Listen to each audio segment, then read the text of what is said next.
Perfect timing. Yes. Oh, welcome everybody. We are the Blackbird writers on Substack TV. We come to you live every Friday at 11 a.m. Central, and we are a group of crime fiction authors, and Tracy and I are delighted to add a special guest today, and I will let Anne introduce herself. My name is TK Sheffield, and I'm for readers to laugh and escape. And one of my co-hosts is Tracey S. Phillips, founder of the Blackbirds. Tracy, take it away. Tell us about yourself. Hey, thank you so much, TK. I am Tracey S. Phillips, and I write about fierce women who face their shadow side. I also am the founder of Blackbird Writers, and we are a group of mystery authors who love to share each other's news and, just discuss author the business of authoring, whether it's publishing or writing, craft, or marketing. So, because all of that applies to us, to every author. And Anne, it's so great to have you here today, all the way from California. Thank you for having me. I appreciate it.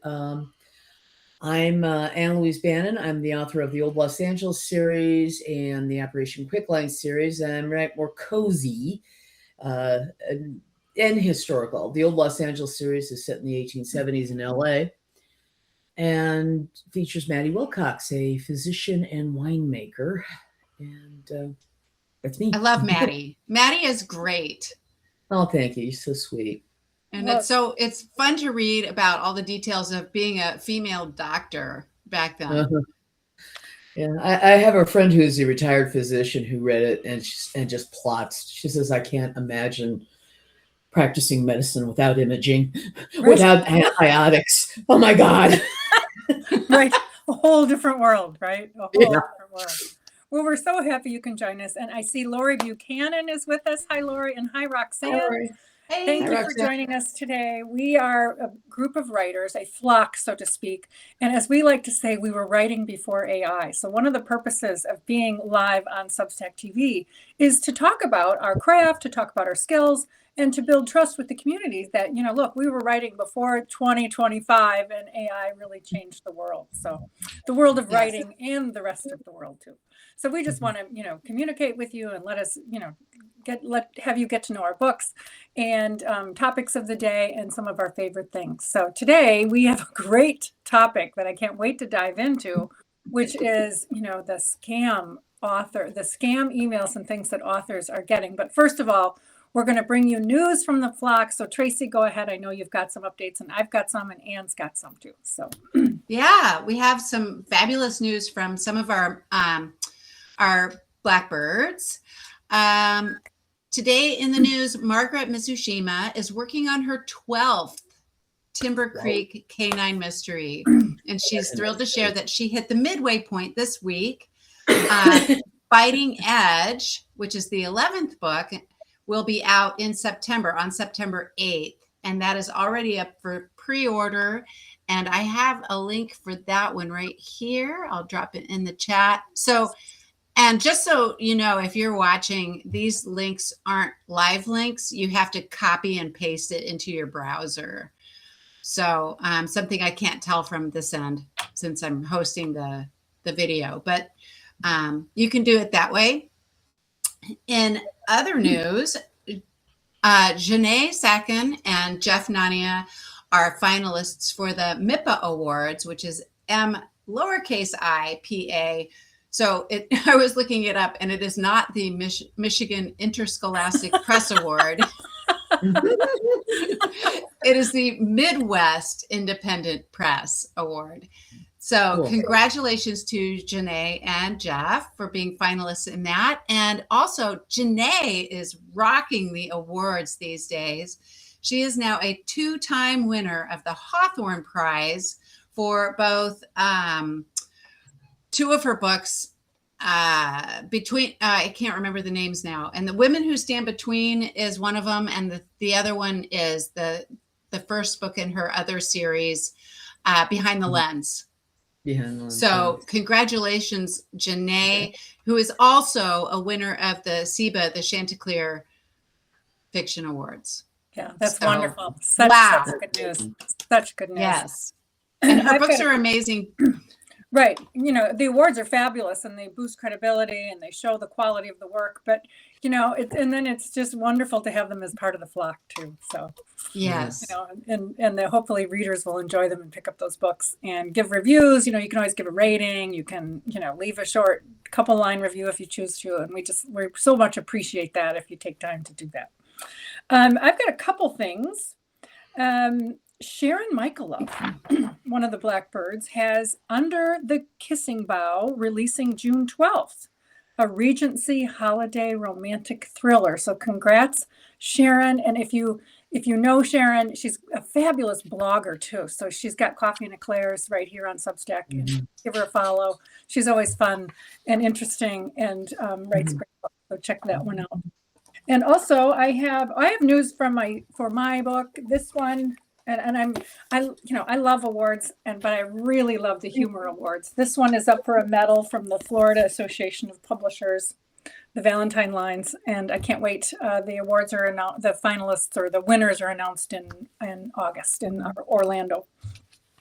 And also I have one from a friend of the show. This is Wisconsin Sisters in Crime is inviting you to its June program, a master class on point of view with David Rocklin. So this is Saturday, June 20th at 11 a.m. CST. So just look up the Wisconsin Sisters in Crime. You can see them on Facebook and find out more about their library of people who presented, and also check out this one. So thank you, Denise, for sending that in. Oh, wonderful. Anyway, on to you, Anne. Yeah, I guess I've got some news too. And this coming Friday, June 12th, is my book release for Death of a Proper Bostonian. It is book 6 in the Old Los Angeles series. And I'm looking forward to this one. It's if you've read the series, you know Maddie did not come out to Los Angeles willingly and has been stuck there for 15 years. And now she finally gets to go home back to her beloved Boston and, well, ends up embroiled in a murder again. How long does it take you to write a story? A lot longer than it used to. Mm-hmm. Well, you know, the funny thing is for me, there's so much of it that's in here jumbling around that when I come down to it, it can take just a few weeks to get the words onto the page, but it just takes a lot of time before I can get to it. And it's been taking longer since things happened in my life. So, but yeah. Well, congratulations. Yeah, thank you. I'm looking forward to it. It's a fun story. I had so much fun playing with it, and but not only that, you also write an ongoing series on your Substack. Yeah, right? The World. Well, but World Enough in Time is the current. What I do is I serialize. There was a lot of fiction I wrote years and years and years ago that I rewrote, and so I've been serializing it. Wow, good for you. Yeah, well, I rewrote it first. Excuse me, I'm a better writer now. And, so I rewrote it, and then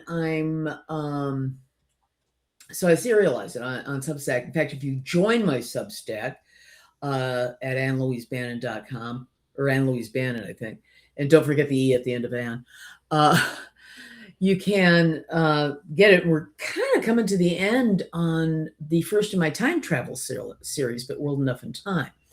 And so then I'll go from there, we'll go to the first of the new series featuring my quicklime characters, When One Door Closes. And then from there, we'll go on to the book 2, Time Enough, and finally get book 3 up eventually.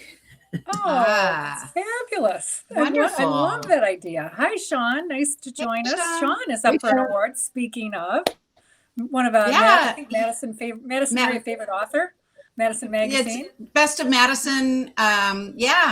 He and a good friend of mine. And so, Sean, I'm really sorry about having to choose between you and my best friend, Amber Boudreau, who writes these really fun middle grade dragon series.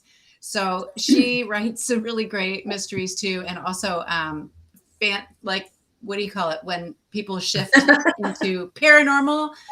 No, people shifting into not werewolves, but they shift into other Fantasy. Yeah. So she writes that too. So, and she's a good friend of mine. So Sean, I don't know, it's between you and Amber, but if you can put a link in for the Best of Madison voting, if you can, that'd be great. I think they have gold, silver, bronze. So, everybody's a winner right there. There's the top three. If you can vote for multiple people. There you go. Absolutely. So congrats, Sean. It's nice for you to join us, and all the best with that. That's just super. So is that all the news we have? Lots of news today. We didn't think we had a lot of news, and here we have a lot. Oh, right. I got nominated because I weaponized the people who come into the restaurant where I work. I don't think so. I think it's quality of the work, and I really do. Yes, absolutely. So today, as I said, we talk about news from the flock, and then we go into an industry topic. And this one was actually Tracy's idea, because, and I'm going to let her explain why she picked this one, but it is. Oh my gosh. Oh my God. And it's just even more perfect. I just now got another. Oh, goody. We're talking about email phishing scams. So Tracy, take it away. Yeah, this morning I woke up and, I had 75 new emails, and I think there were 12 spammy emails and telling me how wonderful my books are, and then going on and on about how beautifully written and blah, blah, blah. And I can help you. It's not getting the placement it deserves. Let me help you with marketing. You can find me, reach me, whatever. No, spam. Right. Those are, I hate to break your hearts, author friends, but those kind of emails are scams. And let me just give you a little bit of a background. They're very, these email scams that come into your inbox are deceptive AI-driven phishing attempts. Fraudsters impersonate legitimate publishers. They impersonate legitimate agents or famous authors. I've had James Patterson, S-E-N, Gillian Flynn, ask me about my, send an email about my book. So, and they, they're going to trick you, and they're going to try and take your money. That's bottom line. So they have a certain structure to them. They usually follow a predictable, pattern. The setup is the flattery, right? They know a lot about your book, which AI can read in an instant. And so they talk about where they found it, and they talk about specific details about the book. Although, again, I write a lot of humor and a lot about Wisconsin, so they mess that up every single time. Like, it takes place in Chicago. No, it doesn't. But anyway, so they flatter you, they impersonate someone a lot of times, and then it's bait and switch. So if you answer, or if you, God forbid, click on anything, they get more information from you, and then they try, well, look, you can go on this. I've had producers contact me from the East Coast, right? Tracy, you had one of those too. Yep. Yeah, I got an invitation from Jennifer Rooks, who is an interviewer on the Maine Calling radio program. And I looked it up even. Maine Calling is related to NPR. It's a division of NPR radio in Maine. And they do interviews and stuff like that. This email is not from that person, because she would not be reaching out to me. I know that. Right. And as Sean said, big tell is they never include a phone number or website address.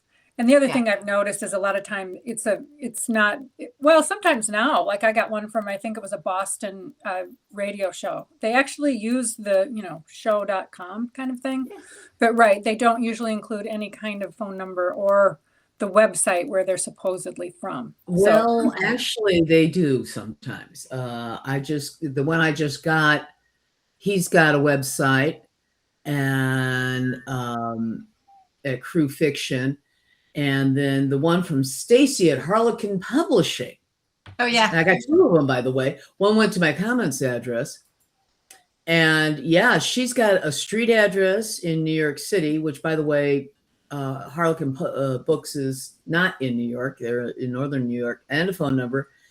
But the thing is, she's got Stacy at harlequinpublishing.com. And one of the big tip-offs on a lot of these is that they don't have unique domain names for their emails. But this one I just got, Sam Nemias at writercrew.com. And I think they may actually be legit, but they still want my money. Right. He's running here, pay me money and I'll publicize your book thing. Whereas Stacy Boyd at Harlequin Publishing, I have no idea what she's up for. But I questioned it immediately and then saw the second one at my comments address and went, no. Yeah. I got one just recently that said I was an up and comer, and I just burst out laughing because I'm in my 60s. Being an up and comer was a long time ago. Well, so there's a tell for you. Yeah. So there's all these little things, intense intrigue. Seriously, me, I don't do intense anything.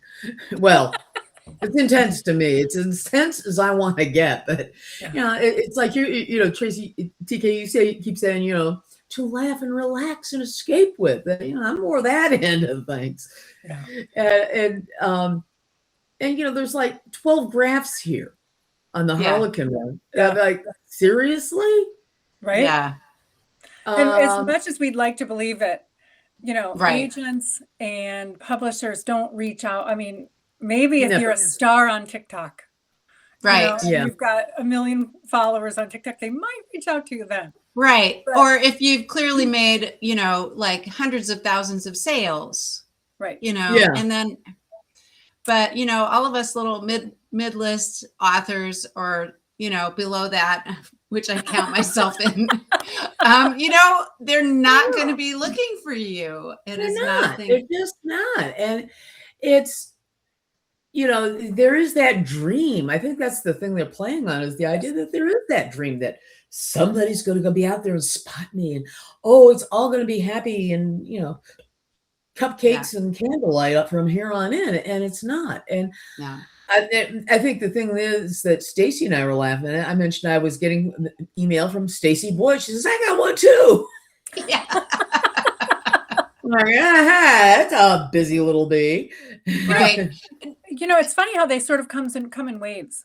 For a week, you'll get a bunch of them, and then they sort of go away, and then all of a sudden they're back again. So I don't know how, how is that, why that phenomenon is happening. Report spam, block, delete, just every single time. And it's also really important if you think, maybe this could be my one big break. Be sure to do your research. Don't click on the links in the email if there are any. Yeah. Never click through anything on the email, but do like a separate search. So searching for this Stacy Boyd with Harlequin, really? And I actually got a website. I just went right to the Harlequin site, not the Harlequin Publishing site, the Harlequin site, and there's no Harlequin Publishing connected with them. There really isn't. And so I was, and I just, all right. She's not on their website. She's not on their website. She's not there. So I just said, they have a contact us. I sent the email saying, I'm 95% certain this is a scam, but just in case. Well, so what you're saying is, ways to combat this. So first, understand that this is going on to all authors, basically. So verify through official channels. Don't click the link, don't reply. Go to the legitimate site for anything unless you absolutely know that's where it's coming from. I don't care if it's from your bank. Make sure don't click on the links from your bank. Make sure that the URL, the email address, the domain for the email address matches what they say. And even then, don't click on the link unless you really know the business and you get this kind of email routinely from, your bank or anybody like that. But even then, I almost never click on a link in an email unless it's I have good reason to anymore. believe. Yeah. Legit. And honestly, authors, we are not, the only ones being targeted. I recently filed a claim for hail damage to my home, and I can't believe the number of spammy calls. I'm a builder, I'm a this, and I'm, yeah. No, you're not. Don't you? Can I give you an estimate? No. You wouldn't believe how many of those I've had. And, yeah. It's like, hi, we're here. We're going to be doing roofing experts. I don't have a roof. Right. It's horrible. We're doing new siding in your area. No. I'm just putting in, I put in a couple links. The Authors Guild, if you see that, they've got a publishing scam alert right on their website and they're under the resources tab. So just an FYI. And then I put in Sharon's Amazon link. Just again, I'm sorry, it's not a hot link. Speaking of links, you can't click on those anyway. You got to go find them. But so anyway, like you say, don't click on those these links. days it's not that hard to do. I mean, Google Gemini makes it so easy, and sometimes they even get it right. And then the other thing you can do is listen to the Blackbird Writers on Substack TV episode about phishing scams, and then verify through writing communities. Yeah. So the Authors Guild, Absolute Right, Water Cooler, Writer Beware. There's a lot of sites that if you've been around for a while in the writing community, you can ask in your Facebook group, hey, did anyone get an email from, James Patterson or Harlequin wanting their book? Just ask around, and in general, you're going to get sort of the same advice. Don't click on it and go verify on a separate site. So just an FYI. Anything else to add? Oh, the other thing you might want to do is research hybrid publishers. Oh yeah.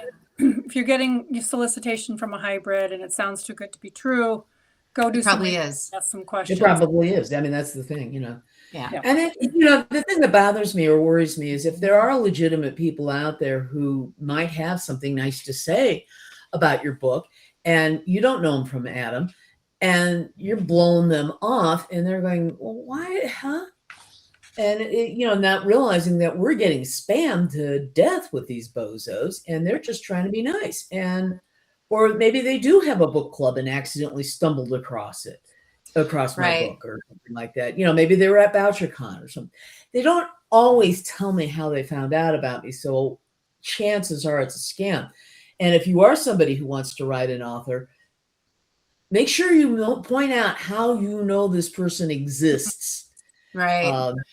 And honestly, I've been thinking about that too, because we do author interviews with the Blackbird writers, and I'm feeling it increasingly more difficult to reach out to authors to request an interview. Mm-hmm. So, because they don't know me. And so I try to always reach out to people that I've met and that limits my ability to be broad, to interview other people outside of my circle. So, right. Because if you fill out the form, I've had people who scammers fill out the contact form on my website. Yeah. And it'll come through that way. So that's the point there, Tracy. That's too bad. In really scary ways. And they can do it really fast because again, they've got AI. And you have our regular, is it real or is it AI? It's AI, guys. Yep. Great segue. Yes. We were talking about, because usually we have now, is it real or is it AI discussion? And this was going to be it. Is that email that came in from James Patterson, is that real or AI? That's AI. Yep. Anything else to add about this fascinating discussion before we get on to favorite things? We're wrapping up early today. Anne, I feel like you should tell us more about what's going on with you. The new book coming out, or oh. We have a couple extra minutes. We have a couple extra. Yeah. No, I'm just. I'm kind of like in two different places right now because I'm actually starting work. I've done a lot of the research for book 7 in the series, so I'm just getting ready to get the outline down. I'm starting to figure out who are going to be my suspects and all that. And but it was a lot of fun writing this one because I did have to come up with a lot of different suspects, and I have to come up with a lot of different research for proper Bostonian because, when I'm writing about stuff set in LA in the 1870s, I have my very specific places I go, i.e. the LA Daily News, which reminds me I've got to start reading that again. And, all that. But unfortunately, in Boston, it's a much bigger place. There are a lot more things going on. Found a biography, an autobiography from a Boston cop that was so much fun and so revealing. Gave me a lot of information on the attitude of Boston police at the time and attitudes toward the Irish. We forget that the Irish were despised when they first came to the United States. Yep. It was really bad. And, a lot of the same things they're saying about migrants now, they were saying about the Irish back in the 1870s. They're filthy. You can't trust them. They're, the worst of the worst. And no, they were just trying to make a life for themselves. And some of them hadn't even chosen to come here. They'd been basically shipped out. So there was that whole thing going on. And so there was a lot I got to play with, and it was a lot of fun. And getting to see where Maddie got to be who she is. She talks a lot about her mother, but we can't see her because unfortunately her mother has passed by this point. But we finally get to see her sister Carrie, who's hysterical, and brother Ambrose, and her actual brother, who's a pain in the butt. Well, you know what the beautiful thing is? The beautiful thing is, and this is where an author who uses research in their own craft and their imagination, AI can never replace that. The research that you're doing, the characters that the story you want to tell, AI can never do it. I've got a story about that, if you don't mind. I have some friends who, let's face it, they were on ChatGPT before the rest of us heard about it. One of them writes codes for jet propulsion laboratories, okay? And anyway, so they had both worked on another of my books, Running Away from Boston, because it is a tech thriller. And so we're having a party, and this one guy is sitting next to me. He starts putting in this crazy ass idea our other friend had about, pointing a nuclear something or other at a bunch of scientists in CERN, Switzerland. And sure enough, he comes up with this thing. I whacked him backside the head. But yeah, it came up with a story. And I looked at him, I said, that does not sound like me. That doesn't even come close to sounding like me. And it doesn't. Now, will AI get to the point where it can? Possibly, probably, but it won't be able to do it on my artificial intelligence. Is that just that? It's artificial. Right. And if you've ever sucked on a strawberry Jolly Rancher, you know darn well how hard it is for humans to imitate nature. We mitigate nature, we enhance nature. We suck at imitating it. So creativity and the brilliance of a unique human mind and a unique human perspective. AI can't do it. It can do brilliant things, but not combined like that. It's based on probabilities. It's not based, and it's only as good as people writing the code, and you know who they are. Well, this is so wonderful. It's been so great to have you. So we're going to move on to our favorite things, and then we're going to wrap it up here. So favorite things, everyone. Okay. Go ahead, Anne. Oh, okay. This is my new favorite thing. There we are. That's so cool. Isn't it? So I got it at an arts fair last weekend. Unique clay, if you know. Oh, great. And I just dropped it. Perfect timing. I have a T-shirt that I found in a drawer, and it's probably one that we bought on Instagram because they love to sell you things. But you'll appreciate this. Behind every great author is a loving, supportive, developmental editor and shoulder to cry on husband. And I think you can have it printed with, whoever your supportive person is. Yeah. So wife or sister or.